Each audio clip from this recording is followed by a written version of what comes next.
akad qard itu? Secara etimologi, qard berasal dari kata qoroda yatriku yang artinya al-qad, yang artinya memutuskan. Jadi, qard yaitu harta yang dipinjamkan kepada seseorang itu bukan milik orang lain, tetapi miliknya sendiri. Menurut Bank Indonesia, qard adalah pinjam meminjam dana tanpa imbalan dengan kewajiban peminjam mengembalikan pokok pinjaman secara sekaligus atau cicilan dalam jangka waktu tertentu.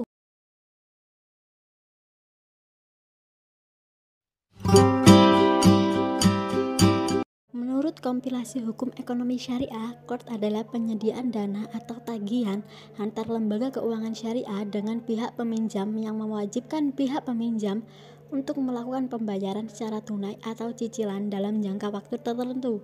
Dapat disimpulkan bahwa qard adalah memberikan harta kepada orang lain tanpa mengharapkan imbalan dan dikembalikan sesuai jumlah yang dipinjam dengan waktu yang telah disepakati.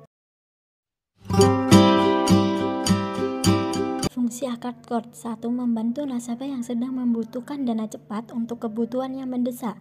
2. Qard hasan yang menjadi pembeda lembaga keuangan syariah dengan lembaga keuangan konvensional karena membawa misi sosial di dalamnya. 3. Misi sosial ini dapat meningkatkan citra positif dan loyalitas masyarakat pada lembaga keuangan syariah.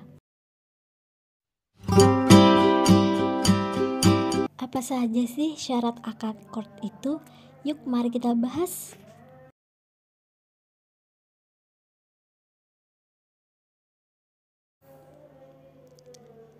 Sighah dan qabul. Ucapan dalam ijab qabul harus dilakukan dengan jelas dan dapat dipahami oleh kedua pihak sehingga tidak menimbulkan kesalahpahaman. B. Syarat mukrid dengan kriteria ahliyat al-tabarru. Menurut syariat, anak kecil, orang gila, dan hamba sahaya tidak termasuk ahliyat tabarru. Dan ikhtiar mukrid di dalam pemberikan utang harus berdasarkan kehendaknya sendiri, tidak dapat ditekan dari pihak lain atau intervensi dari pihak ketiga. C. Syarat muqtarid haruslah orang yang ahliyat muamalah, maksudnya ialah sudah baligh, berakal, dan tidak mahjur. Oleh karena itu, jika anak kecil atau orang gila berhutang, maka akad hutang tersebut tidak sah karena tidak memenuhi syarat.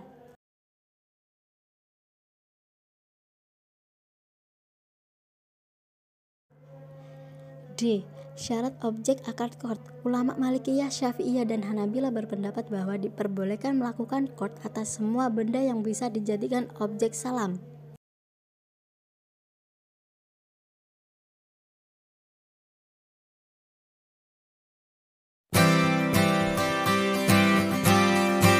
Apa saja rukun qard?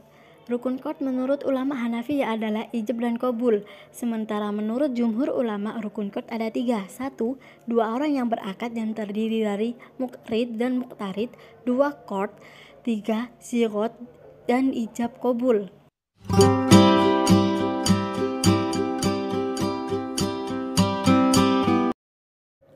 Ada berapa macam sih akad qard itu?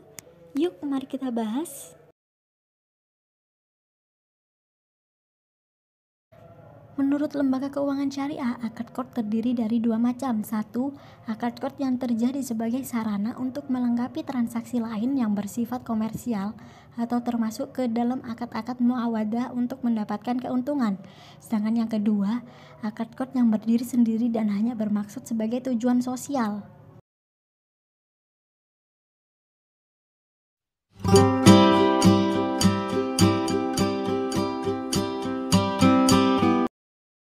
Selanjutnya kita akan membahas karakteristik yang ada di dalam akad qard.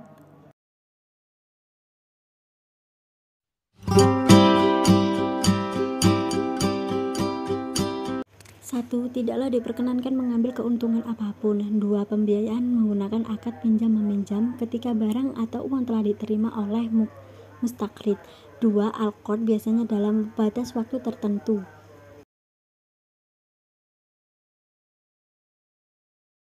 4. Jika dalam bentuk barang asli yang dipinjam masih ada seperti semula, maka harus dikembalikan, dan jika dikembalikan semisalnya atau seharganya.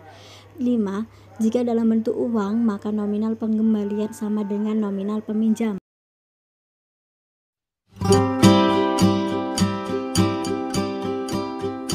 Sumber dana qard. Berdasarkan fatwa MUI, pendanaan Qard berasal dari 1. Bagian modal lembaga keuangan syariah, 2. Keuntungan lembaga keuangan yang telah disisihkan, 3. Lembaga yang mempercayakan penyaluran infaknya kepada lembaga keuangan syariah. Pengakuan dan pengukuran Qard berdasarkan OJK, perlakuan akuntansi akad Qard memiliki penjelasan dan pengakuan seperti di bawah ini. 1. Pinjaman Qard diakui sesuai dengan besarnya jumlah yang dipinjam. 2. Biaya administrasi dananya bersumber dari modal bank diakui sebagai pendapatan operasional. 3. Biaya administrasi dananya bersumber dari pihak ketiga diakui sebagai pendapatan utama lainnya. Ketentuan umum akad Qard berdasarkan fatwa MUI, pelaksanaan akad Qard memiliki sejumlah keuntungan yang harus diperhatikan. 1. Al-Qard adalah pinjaman yang diberikan kepada nasabah yang memerlukan. 2. Nasabah Al-Qard wajib mengembalikan jumlah pokok yang telah diterima pada waktu yang telah disepakati. 3. Biaya administrasi dibebankan kepada nasabah. 4. LKS dapat meminta jaminan kepada nasabah bila mana dipandang perlu. 5. Nasabah Al-Qard dapat memberikan tambahan dengan sukarela kepada LKS. 6. Jika nasabah tidak mengembalikan sebagian kewajiban pada saat telah disepakati, LKS dapat memastikan ketidakmampuannya.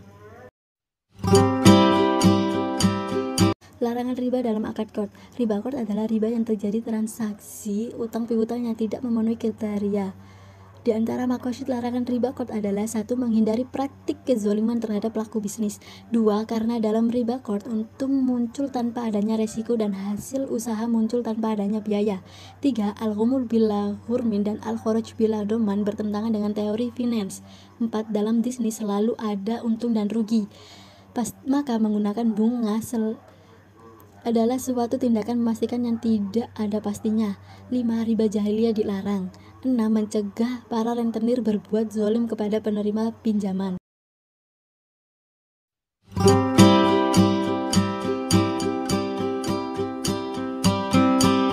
Penyajian Qard. Untuk penyajian Qard dalam bidang perbankan dan keuangan telah diatur oleh OJK sebagai berikut. 1. Pinjaman Qard yang bersumber dari modal bank dan dana pihak ketiga disajikan pada pos pinjaman. 2. Penyisihan penghapusan aset pinjaman Qard disajikan sebagai pos lawan pinjaman Qard.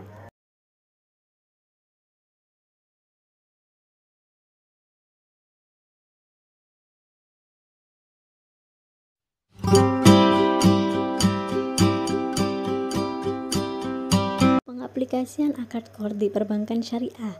Dalam perbankan syariah, akad Al-Qard biasanya diterapkan sebagai berikut. 1. Sebagai fasilitas nasabah yang memerlukan dana cepat, sedangkan ia tidak bisa menarik dananya. Fasilitas ini merupakan bagian dari satu paket pembiayaan lain untuk memudahkan nasabah dalam bertransaksi. 2. Sebagai produk untuk menyumbang usaha yang sangat kecil atau membantu sektor sosial.